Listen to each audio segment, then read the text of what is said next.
Hello ખેડૂત મિત્રો, સ્વાગત છે તમારું અમારી ચેનલ કૃષિ બજારમાં। આજે અમે તમને જણાવીશું એરંડાના પાક વિશે। હાલમાં એરંડાના ભાવમાં 1500ની સપાટી જોવા મળી રહી છે। આ બાદ સતત મંદી સાથે વેપાર થયો છે। લાંબા સમય સુધી એરંડાના ભાવમાં 1050થી માંડીને 1150ની સપાટી વચ્ચે જ વેપાર થયો હતો। આ કારણે ખેડૂતોએ આ સિઝનમાં એરંડાનું વાવેતર ઘટાડ્યું છે।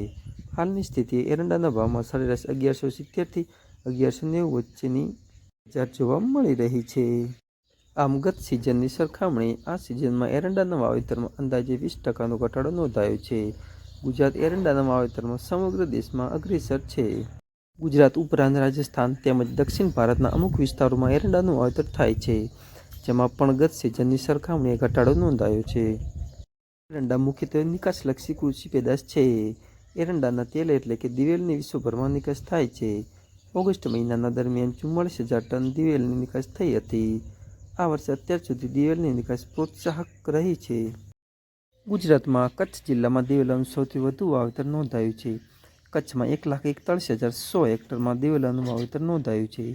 આ બાદ બનાસકાંઠા, પાટણ, મહેસાણા, સુરેન્દ્રનગર જિલ્લામાં એરંડાનું વાવેતર થયું છે। એરંડાનું વાવેતર મોડા સુધી થઈ શકે છે। આથી એરંડાના વાવેતરની સાચી સ્થિતિ 15 સપ્ટેમ્બર બાદ યોગ્ય રીતે જાણી શકાશે।